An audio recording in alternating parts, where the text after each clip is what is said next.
सुबह मैंने न्यूज देखी थी जिसमें बताया जा रहा था कि आप जिस एरिया में जा रहे हो वहाँ का मौसम बहुत ज्यादा खराब है, जिस वजह से और भी कई सारी फ्लाइट्स कैंसिल कर दी गई हैं। इसलिए आपको भी अपनी फ्लाइट कैंसिल करके घर वापस आना चाहिए। लेकिन ब्रेड मुस्कुराकर जवाब देता है कि मैं पहले भी कई बार ऐसे मौसम में सेफली जहाज उड़ा चुका हूँ, इसलिए तुम परेशान मत हो, मैं जल्द ही घर वापस आ जाऊंगा। ये सुनकर उसकी बेटी खुश हो जाती है और कॉल काट देती है। उसके बाद ब्रेड जहाज के केबिन में आकर को पायलट से मिलता है। को पायलट थोड़ा सा नर्वस था क्योंकि आज वो पहली बार फ्लाइट उड़ाने वाला था। तभी एक एयर होस्टेस आकर ब्रैड को बाहर बुलाती है, जहां एक पुलिस अफसर ब्रैड को बताता है कि इमरजेंसी की वजह से तुम्हें एक कातिल को अपने साथ ले जाना पड़ेगा, जिसका नाम टोनी है। टोनी एक बहुत ही ताकतवर और खतरनाक इंसान है जिस पर मर्डर का केस है और अब इसे जहाज के जरिए दूसरी कंट्री ले जाकर उम्र भर कैद के लिए जेल में डाला जाएगा। वो पुलिस अफसर ब्रैड से कहता है कि ये जिम्मेदारी हम तुम्हें इसलिए दे रहे हैं क्योंकि तुम एक काबिल और समझदार पायलट हो। ब्रैड मान जाता है और टोनी को सबसे लास्ट वाली सीट्स में बिठा देता है ताकि बाकी पैसेंजर्स को कोई परेशानी न हो। उसके बाद सभी पैसेंजर्स अपने सीट्स पर बैठ जाते हैं और ब्रैड जहाज के स्टाफ के पास आकर कंफर्म कर लेता है कि सभी पैसेंजर्स आ गए हैं, जिसके बाद जहाज टेक ऑफ कर लेती है। ऊंचाई पर पहुंचने के बाद ब्रैड जहाज को ऑटो पायलट पर लगाकर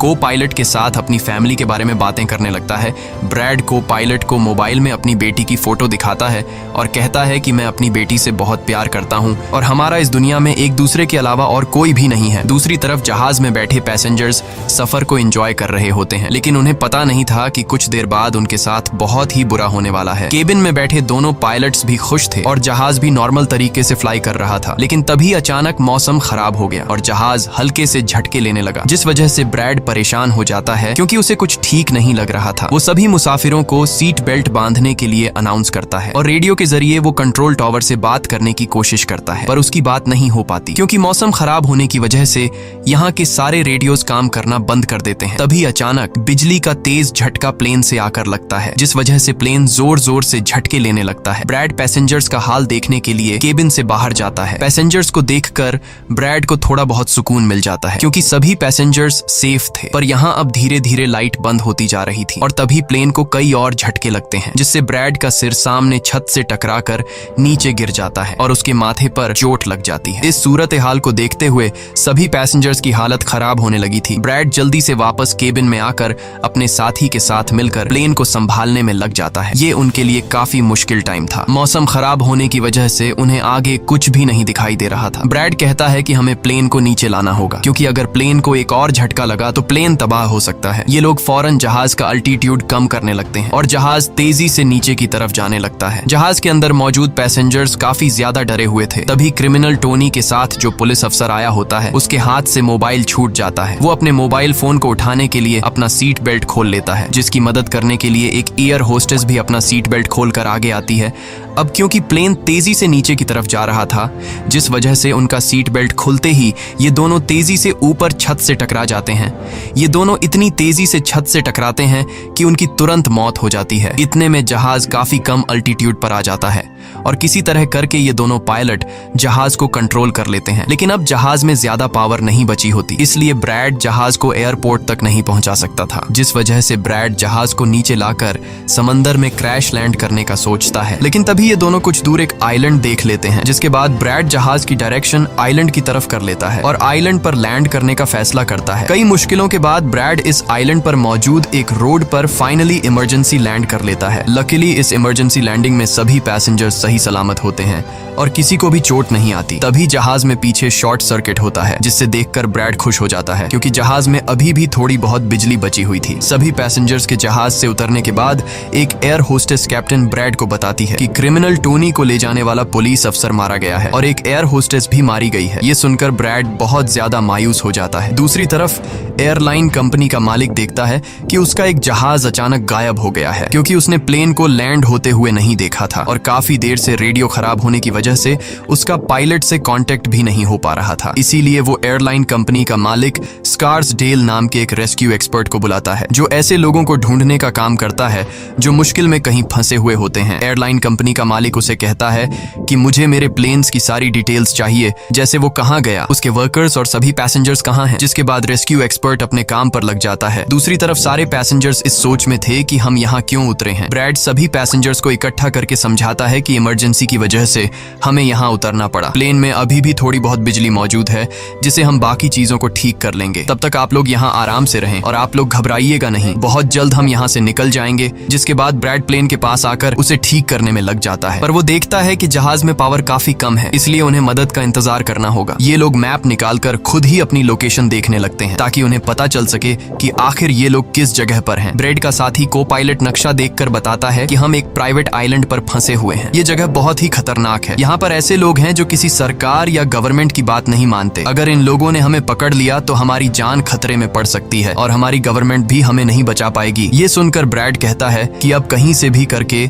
हमें अपनी रेस्क्यू टीम को यहाँ पर बुलाना ही होगा ताकि वो आकर हम सबको बचा ले, क्योंकि यही एक रास्ता है यहाँ से निकलने का। जिसके बाद ये दोनों मदद बुलाने के लिए रेडियो ठीक करने लगते हैं, लेकिन आसमानी बिजली के टकराने से रेडियो बिल्कुल खराब हो चुका था। अब ब्रैड सभी पैसेंजर्स के पास आकर उन्हें बताता है कि किसी खराबी की वजह से रेडियो काम नहीं कर रहा, लेकिन आप सब परेशान मत हो। ब्रैड उन्हें तसल्ली देता है कि हम आइलैंड के दूसरी साइड पर जाकर रेडियो को ढूंढेंगे और कंट्रोल टावर को अपनी लोकेशन बताकर रेस्क्यू टीम को यहाँ पर भेजने के लिए कहेंगे, जो आकर आप सब लोगों को बचा लेंगे। और यहाँ ब्रैड एक बहुत बड़ा कदम उठाता है। वो कहता है कि मेरे साथ टोनी जाएगा। ये कहकर वो टोनी की हथकड़ी खोल देता है। यहाँ ब्रैड जहाज के कोपायलट से कहता है कि तुम जहाज की पावर को रिपेयर करने के काम पर लग जाओ। मैं जल्द ही किसी भी कॉन्टैक्ट के जरिए रेस्क्यू टीम को यहाँ तक लाने की कोशिश करूंगा। जिसके बाद टोनी और ब्रैड रेडियो ढूंढने के लिए जंगल की तरफ निकल पड़ते हैं। रास्ते में टोनी ब्रैड को उस पर भरोसा करने के लिए थैंक्स कहता है। अब हम इस आइलैंड पर रहने वाले आतंकवादी ग्रुप को देखते हैं, जिनके पास एक आदमी दौड़ कर आता है और वो आदमी उस ग्रुप के लीडर को बताता है कि यहाँ आइलैंड पर एक प्लेन आकर रुका है इमरजेंसी की वजह से और उसके अंदर बहुत सारे लोग हैं जो अलग अलग कंट्रीज से हैं। ये सुनकर ग्रुप का लीडर उस आदमी को कुछ पैसे देता है और ग्रुप का लीडर अपनी टीम से तैयार होने को कहता है। आइलैंड के जंगल में ब्रैड और टोनी आगे बढ़ रहे होते हैं। टोनी ब्रैड से पूछता है कि तुमने मुझे आजाद क्यों किया और अब मुझे कहाँ लेकर जा रहे हो। तब ब्रैड उसे कहता है क्योंकि मैं तुम्हारी वजह से सबको खतरे में नहीं डाल सकता और यहाँ एक खतरनाक आतंकवादी ग्रुप है जिसका मेरे साथ मिलकर तुम्हें सामना करना है। तब टोनी ब्रैड से कहता है कि मैं एक मिलिट्री बैकग्राउंड से हूँ और मैं यूएस मिलिट्री में कई साल ड्यूटी कर चुका हूँ। कुछ ही देर में पीछे से टोनी की आवाज आनी बंद हो जाती है। जब ब्रैड पीछे मुड़कर देखता है तो टोनी वहाँ नहीं था। वो ब्रैड से अपनी जान छुड़ाकर भाग चुका था और अब ब्रैड अकेले ही जंगल में आगे निकल पड़ता है। जंगल में आगे बढ़ते हुए ब्रैड एक खाली पड़ी फैक्ट्री में जाता है जहाँ वो एक टेलीफोन को ढूंढ लेता है, लेकिन वो पुराने जमाने का टेलीफोन खराब पड़ा हुआ था। जिसके बाद ब्रैड साइड पर लगे उस टेलीफोन के तार जोड़ने लगता है और टेलीफोन काम करने लग जाता है। ब्रैड जल्दी से कंपनी के हेल्पलाइन पर कॉल करता है। ब्रैड हेल्पलाइन को अपनी लोकेशन और सब कुछ बता देता है, लेकिन लाइन में कोई गड़बड़ी होने की वजह से सामने वाले इंसान तक उसकी आवाज ठीक से नहीं पहुंच रही होती, जिस वजह से हेल्पलाइन वाले ब्रैड की कॉल काट लेते हैं। तब ब्रैड को एक आइडिया आता है। वो अपनी बेटी को कॉल करता है और उसे अपनी लोकेशन और बाकी सारी चीजें एक पेपर पर लिखकर उसके ऑफिस तक पहुंचाने को कहता है। तभी बातचीत के दौरान पीछे से एक आदमी आकर ब्रैड पर हमला कर देता है, लेकिन ब्रैड उसे काफी मुश्किल से काबू कर लेता है और उस आदमी को मार मार कर बेहोश कर देता है। तभी ब्रैड को महसूस होता है कि एक और आदमी इस कमरे में आ रहा है, इसीलिए जल्दी से वो छिप जाता है। पर वो आदमी कोई और नहीं बल्कि टोनी था, जिसने बहुत सारे गुंडों को मारकर उनके हथियार ले लिए थे। और वो ब्रैड को आवाज देता है कि डरो मत, बाहर निकलो। फिर जब ब्रैड सामने आता है तो टोनी ब्रैड को एक बंदूक पकड़ा देता है उसकी हिफाजत के लिए। उसके बाद ये दोनों जब फैक्ट्री के नीचे वाले फ्लोर में आते हैं तो यहाँ उन्हें एक कैमरा मिलता है, कैमरा की रिकॉर्डिंग और वहाँ पड़े पासपोर्ट से इन्हें पता चलता है कि इस आइलैंड पर रहने वाले आतंकवादी लोगों को किडनैप करके उनकी फैमिली से काफी बड़ी रकम की डिमांड करते हैं। और जब किडनैप किए हुए बंदे की फैमिली की तरफ से उन्हें पैसे मिल भी जाते हैं तब भी ये लोग उसे छोड़ने के बजाय मार देते हैं। ये देखकर ब्रैड समझ जाता है कि हमारे पैसेंजर्स भी खतरे में हैं। जिसके बाद ये दोनों बाहर निकलते हैं और सामने उन्हें एक गाड़ी दिखाई देती है। ये गाड़ी उस आतंकवादी की थी जो कुछ देर पहले ब्रैड के हाथों मारा गया। अब ये दोनों बाहर खड़ी गाड़ी में बैठ जाते हैं और अपने पैसेंजर्स की तरफ जाने लगते हैं। उधर सभी पैसेंजर्स ब्रैड के इंतजार में बैठे हुए होते हैं कि ब्रैड जल्द ही उनके लिए मदद लेकर आ जाएगा। तभी उन्हें किसी गाड़ी की आवाज आती है। गाड़ी की आवाज सुनकर ये लोग खुश हो जाते हैं और ये लोग समझते हैं कि ब्रैड उनके लिए रेस्क्यू टीम बुला लिया है। लेकिन ये रेस्क्यू टीम नहीं बल्कि इस आइलैंड पर रहने वाले आतंकवादी थे। वो लोग गोलियां चलाकर सभी पैसेंजर्स को डराने लगते हैं। उन गोलियों की आवाज ब्रैड और टोनी ने भी सुन ली थी। जिसके बाद ये लोग कार की स्पीड बढ़ाकर जल्दी से प्लेन तक पहुंचने की कोशिश करते हैं। आतंकवादी ग्रुप का लीडर एयर होस्टेस से सभी यात्रियों की लिस्ट मांगता है। डर के मारे जल्दी से एयर होस्टेस उसे लिस्ट ला कर दे देती है। फिर गैंग का एक आदमी को पायलट से पूछता है कि तुम्हारा सीनियर पायलट कहाँ पर है, जिस पर को पायलट बताता है कि किसी काम से वो जंगल में गया था पर अभी तक वापस नहीं आया। तभी वहाँ पर ब्रैड और टोनी भी पहुंच जाते हैं, लेकिन ये दोनों चुपके से दूर से इन लोगों को देख रहे होते हैं। इसी दौरान एक औरत वहाँ से भागने की कोशिश करती है, पर वो लोग गोली चलाकर उसे मार देते हैं। ये देखकर ब्रैड उनकी मदद करने के लिए जाता है, पर टोनी उसे रोक लेता है और टोनी कहता है कि तुम शांत रहो, अभी जाना ठीक नहीं। गैंग का लीडर सभी पैसेंजर्स को एक बस में बैठा लेता है और गैंग का लीडर अपने 2 साथियों को वहीं छोड़कर उनसे कहता है कि जाओ, जहाज के अंदर जो भी कीमती सामान है उसे ले आओ। जिसके बाद ये लोग सभी पैसेंजर्स को अपने अड्डे पर ले जाने लगते हैं। गैंग के जाने के बाद ब्रेड टोनी पर गुस्सा करने लगता है कि वो लोग हमारे पैसेंजर्स को ले गए और तुमने मुझे जाने ही नहीं दिया। जिस पर टोनी उसे समझाता है कि वो लोग काफी ज्यादा थे, अगर तुम चले भी जाते तो इतनी बड़ी आर्मी से अकेले नहीं लड़ पाते। अब ये दोनों प्लेन की तरफ बढ़ने लगते हैं और उन दोनों गुंडों को पकड़ लेते हैं जो प्लेन से कीमती सामान चुरा रहे थे। ब्रेड गन पॉइंट पर उनसे पूछता है कि तुम्हारा लीडर पैसेंजर्स को कहां पर लेकर गया होगा, जिस पर वो बताता है कि यहाँ से कुछ दूर हमारा एक अड्डा है और वो सब वहीं गए होंगे। दूसरी तरफ ब्रेड की बेटी रेस्क्यू एक्सपर्ट के पास ब्रेड का लिखवाया हुआ पेपर दे देती है, जिस पर प्लेन का लोकेशन और सारी जानकारी लिखी गई होती है। रेस्क्यू एक्सपर्ट सैटेलाइट की मदद से प्लेन की लोकेशन का पता लगा लेता है। उन्हें पता चल जाता है कि प्लेन एक आइलैंड पर फंसा हुआ है और उन्हें ये भी पता चल जाता है कि इस आइलैंड पर एक खतरनाक आतंकवादी ग्रुप है। इसके बाद वो रेस्क्यू ऑफिसर अपनी एक प्राइवेट आर्मी के कैप्टन को कॉल करता है और उसे ये सारी सिचुएशन समझाकर उस आइलैंड पर जाने को कहता है। प्राइवेट आर्मी का कैप्टन मान जाता है और अपने साथियों के साथ एक पैसों का भरा हुआ बैग और कई सारे वेपन्स के बैग गाड़ी में लोड करके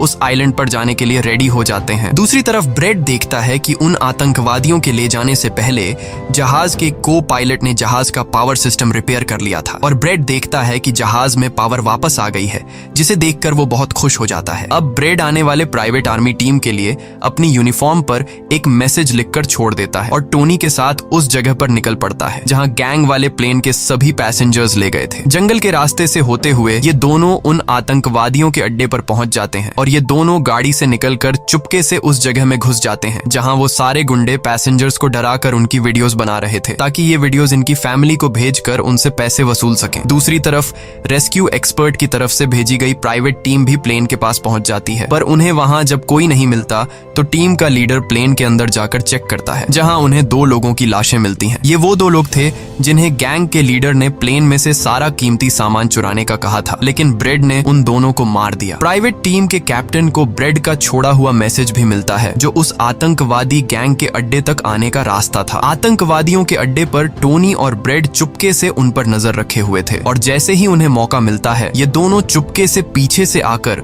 2 आतंकवादियों को मार देते हैं। फिर ये दोनों चुपके से आगे बढ़ते हैं और एक कमरे के बाहर जा पहुंचते हैं। इस कमरे के अंदर सभी पैसेंजर्स को कैद करके रखा गया था। अब ब्रेड इन लोगों को छुड़ाना तो चाहता था, पर वहाँ बहुत सारे गार्ड्स पहरा दे रहे थे और ब्रेड के पास दरवाजे का ताला खोलने की चाबी भी नहीं थी। इसके बाद ये दोनों एक एक करके उन गार्ड्स को मार गिराते हैं और टोनी तो हथौड़ा उठाकर कई सारे गार्ड्स को हथौड़े से मार देता है। यहाँ ब्रेड एक गार्ड से चाबी लेकर उन पैसेंजर्स को कमरे से आजाद कर देता है। वो उनसे कहता है कि जल्दी से उसी बस में बैठ जाओ जिसमें तुम सबको आतंकवादियों ने यहाँ लाया था, और वो सभी जल्दी से उस बस में जाकर बैठ जाते हैं। तभी टोनी ब्रेड के पास आकर बताता है कि यहाँ से गाड़ी के जरिए बाहर निकलने का सिर्फ एक ही रास्ता है, मगर वहाँ कई सारे गुंडे बंदूक लिए खड़े हैं जो हमें देखते ही हम पर गोलियां बरसाना शुरू कर देंगे। जब ब्रेड पैसेंजर्स की तरफ देखता है तो वो सभी बहुत ज्यादा डरे हुए होते हैं। अब यहाँ ब्रेड अपनी जान को खतरे में डालते हुए एक फैसला करता है और टोनी से कहता है कि मैं वहां पर मौजूद सभी आतंकवादियों का ध्यान भटकाऊंगा और तुम मौके का फायदा उठाते हुए सभी पैसेंजर्स को यहाँ से ले जाना। अब पहले तो टोनी ब्रेड को ऐसा करने से मना करता है।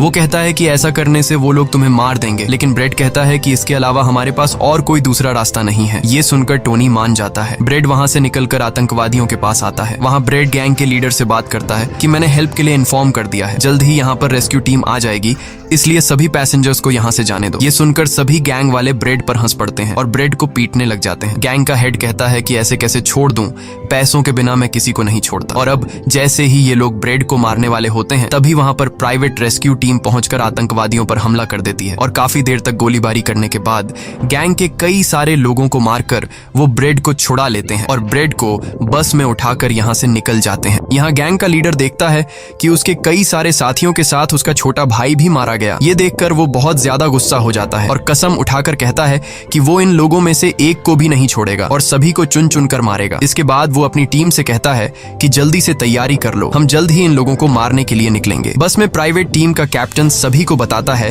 कि हम बस 5 लोगों की छोटी सी एक प्राइवेट टीम है जो बस तुम्हें यहाँ बचाने के मिशन पर आए हैं और हम कोई रेस्क्यू टीम नहीं है। रेस्क्यू टीम को यहाँ आने में कुछ टाइम और लगेगा। ये सुनकर ब्रेड घबरा जाता है और कहता है कि हमारे पास टाइम नहीं है क्योंकि गैंग वाले जल्द ही हमारे पीछे आएंगे और हमें देखते ही मार डालेंगे। पर मेरे पास एक आइडिया है। जहाज के पास पहुंचते ही ब्रेड सभी पैसेंजर्स से कहता है कि जहाज में पावर वापस आ चुकी है, यानी अब जहाज स्टार्ट हो जाएगा और हम लोग फौरन यहाँ से निकल जाएंगे। इसलिए आप सब लोग जल्दी से जहाज में बैठ जाओ क्योंकि हम रेस्क्यू टीम का इंतजार नहीं कर सकते। उन्हें यहाँ आने में वक्त लगेगा और अगर हम यहाँ रुके तो उन आतंकवादियों के हाथों मारे जाएंगे। ये सुनकर सारे लोग प्लेन में बैठ जाते हैं जबकि ब्रेड प्लेन की तमाम चेकिंग करने में लग जाता है और प्राइवेट टीम के लोग पहले से आने वाले खतरे के लिए तैयार बैठ जाते हैं। तभी अचानक वो आतंकवादी ग्रुप आकर उन पर हमला कर देता है, जिन्हें देखकर प्राइवेट टीम उन्हें रोकने में लग जाती है और यहाँ दोनों तरफ से काफी गोलीबारी होती है। पर इस प्राइवेट टीम के पास काफी अच्छी गन्स थी जिस वजह से वो बहुत सारे गुंडों को मार देते हैं। ब्रेड जल्दी से प्राइवेट टीम के लीडर को बताता है कि मैं अगले 5 मिनट बाद जहाज को स्टार्ट करने वाला हूँ और तुम सब भी जल्दी से जहाज में चढ़ जाना। इसके बाद ब्रेड टोनी के पास जाता है और उसका शुक्रिया अदा करता है कि तुमने मेरे इतने मुश्किल वक्त में साथ दिया। ब्रेड खुद को गोलियों से बचाते हुए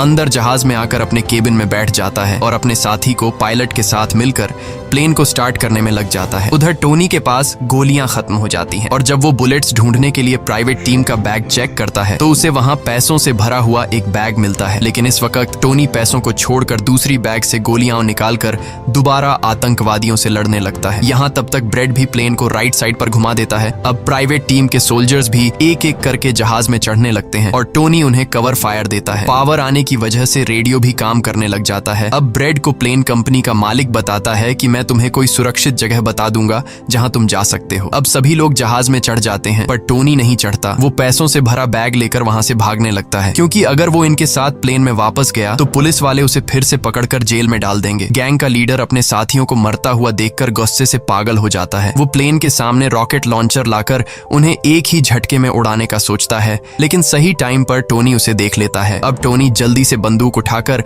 उसे शूट करके मार देता है और सभी लोगों की जान बचा लेता है। ये देखकर ब्रेड टोनी के इस काम से बहुत खुश हो जाता है और ब्रेड अपनी पूरी ताकत लगाकर प्लेन उड़ाने में कामयाब हो ही जाता है। ये देखकर टोनी सभी पैसेंजर्स और ब्रेड के लिए खुश होता है और पैसों का भरा हुआ बैग लेकर जंगल की तरफ भाग जाता है। ब्रेड जहाज को इस आइलैंड से दूर ले जाता है और जहाज का मालिक उसे एक एयरपोर्ट के बारे में बताता है जहां ये लोग जा सकते थे, जो अब इनके काफी करीब था। ब्रेड एयरलाइन कंपनी के मालिक की बताई हुई जगह की तरफ जहाज को ले जाता है, लेकिन तभी एक बार फिर जहाज के इंजन में आग लग जाती है और जहाज तबाह होने लगता है। इसलिए ब्रेड दोबारा से इमरजेंसी वार्निंग ऑन करता है और धीरे धीरे जहाज को नीचे रनवे पर लाने की कोशिश करता है। फाइनली बड़ी मुश्किल के बाद ब्रेड जहाज को रनवे पर उतार देता है और सब लोगों की जान बच जाती है। ब्रेड और उसका साथी को पायलट काफी खुश हो जाते हैं। उधर प्लेन कंपनी का मालिक और उसकी टीम भी बेहद खुश थी। अब ब्रेड पैसेंजर्स का हाल देखने के लिए पीछे जाता है तो वो देखता है कि सभी पैसेंजर्स सेफ हैं और ये देखकर उसके दिल को सुकून मिल जाता है। वहाँ खड़े सभी पैसेंजर्स ब्रेड के लिए तालियां बजाने लगते हैं और ब्रेड का शुक्रिया अदा करते हैं। कुछ ही देर में वहाँ उनके लिए रेस्क्यू टीम भी आ जाती है, जिसे देखकर सभी पैसेंजर्स खुश हो जाते हैं। यहाँ ब्रेड सभी पैसेंजर्स को रेस्क्यू टीम के साथ भेज देता है और कैप्टन फाइनली सुकून की सांस लेते हुए